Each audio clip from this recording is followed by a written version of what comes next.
Hey guys, Jesus Christ, is there any decent people in this fucking country who can honestly stand up as politicians, so-called politicians,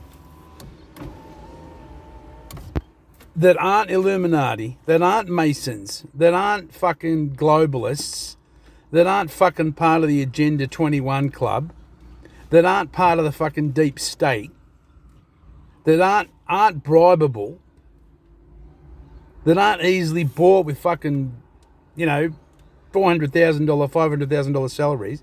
Is there any fucking politicians in this country that we can trust? For God's sake, what have we done, Australia? By every 3 or 4 years, innocently thinking we go to the polls to vote these people in as our elected officials, who we are supposed to tell what to do. They run the states and the country according to our will. It's in the Constitution, for God's sake. Go and read it. Go and read it. It's we the people. It's like you in a small community, right? Voting for say a tribal community. It's like the tribe getting together, right? And nominating a person or a couple of people to look after things in the tribe, to look after the day-to-day operations of the tribe, to look after allocating jobs and duties to everyone in the tribe, so that the tribe as a whole thrives. Full 100% equity. No one better off than anyone else. No one worse off than anyone else. That's how it's supposed to work in a constitutional democracy. Or a constitutional monarchy, whatever you want to call it. Whatever you want to call this fucked up political system we've all been born into. So now we've got Gladys Berejiklian coming out, saying she fucked up with a relationship with some Maguire bloke. I don't even know who he is. Well, I thought she was a leso. But how wrong was I? I mean, now we've got Eccles in Victoria, the second-hand man to Dictator Dan. Oh, I just call him Dick Dan now.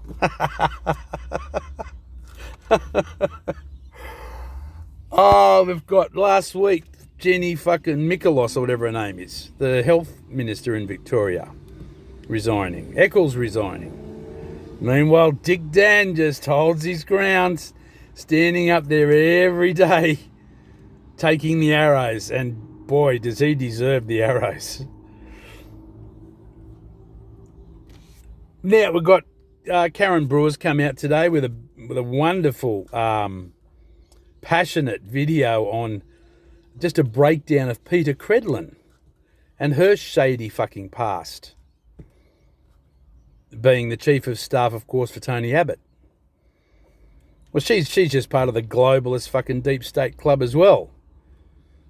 Oh, she might look good and sound good on TV. Actually, she doesn't look good.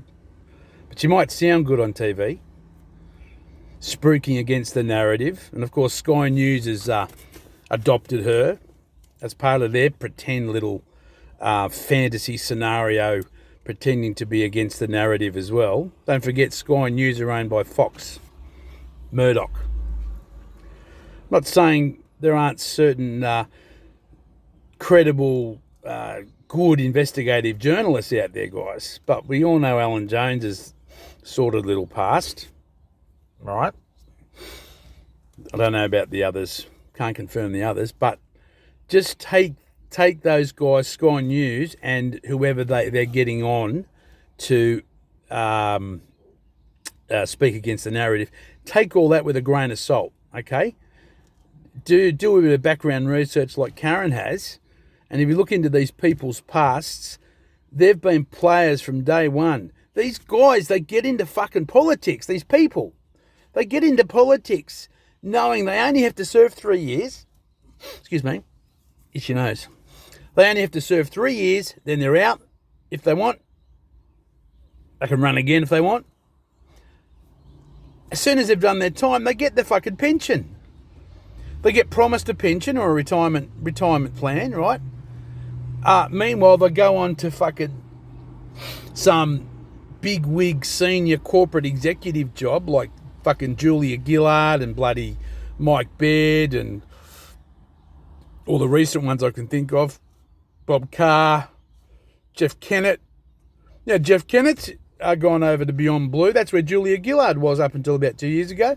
Now, guess where she is? She's with the Wellcome Trust, the globalist fucking charity that pretends to help children and underprivileged people. These pricks are all tyrannical fucking scums. So if there's anyone in Australia, that is decent, a decent person who's not susceptible to corruption, will you please fucking put your hand up? And you're not part of some fucking Masonic club or some Masonic group or some Illuminati or you've got some deep, dark history of connection with satanic ritual abuse or Satanists or Luciferian cults. We just want normal, everyday people to come up through the ranks of Australian citizenry to lead our communities, our towns, our states and our country into a future of light and hope and truth that truly will govern for the benefit of the people. I haven't seen that in the last 20 or 30 years. Maybe longer. Since I've been old enough to vote, I haven't seen it. And the more rabbit holes I go down, the more and more I learn about how dark and deep and swampy the whole of the Australian political landscape system has been for so long. For so long. And only now, because of COVID-19 fake-demic, are people starting to see it, which is great, which is really great.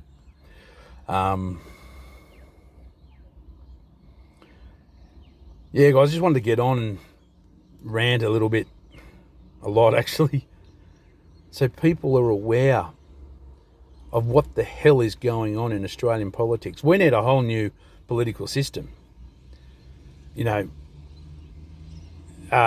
hopefully, and it looks like it's probably happening. The monarchy's gone. The monarchy's dead. Barbados has pulled out of the Commonwealth. A number of other Caribbean countries are pulling out.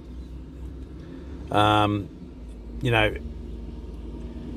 I'm not saying this is going to happen overnight, right? It's got to be a transitional process, but we have to pull away from the monarchy, and we have to restructure the way we govern, the way we elect people, the way we nominate people to run our country and states for us. We just have to do it.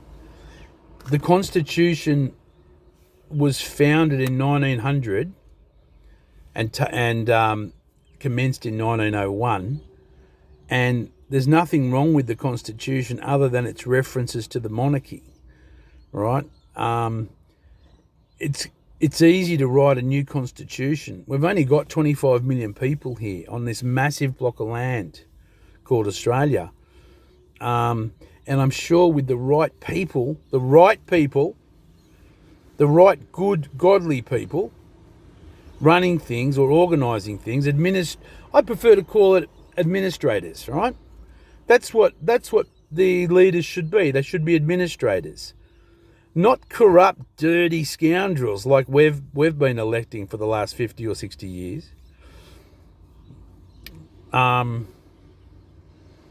If anyone that watches this video can name one decent, untainted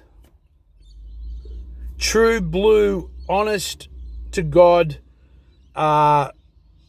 uncorrupted, non-scoundrel leader, either local, federal or state, that we've had in Australia, please leave a comment below. Please leave the name of that politician below, because I would love to know who that politician is. Right now, folks, the swamp is being drained in Australia, and I'm so glad about that. So glad about that. We've been seeing it happen in America. We've been seeing it happen in other countries. But I think it's starting to happen here now. That puts a smile on my face. Because I've been going down these rabbit holes and doing this truth stuff now for 10 years. And this year has really exposed some of the deep, dark swamp creatures in this country. Now, Gladys hasn't been as bad as Dan, of course. We in New South Wales, we haven't had, we've had lockdowns and we've had aged care closures and, school closures, but we haven't had the mandated masks. We haven't had the curfews that Victoria has. My hearts and prayers go out to you, wonderful Victorians. Great place, great state, great city. But your swamp's being drained. Your swamp's being drained now. And look, it won't be long. I think what's happening at the moment with Dick Dan, is the people that are administering the swamp, let's just call it that, they're trying to probably find a replacement for Andrews, an administrator, okay, a caretaker. What I think this is all about, guys, and what it has been about since day one, is to wake the population of Australia up to just how insidiously corrupt our political system is and our political leaders are, and to also unify Australians as one peoples, with the Indigenous, with the whites, with the immigrants, because only when we're unified can we form any sort of new type of governmental structure here in this country. So I think that's been one of the big objectives under the cover of this COVID-19. Anyway, I just wanted to get on and have a rant, to be honest. Appreciate everyone listening, if you are listening, and feel free to share this. I don't care where it goes. Great to talk to you, and I'll see you on the next one, guys. Stay strong. Bye.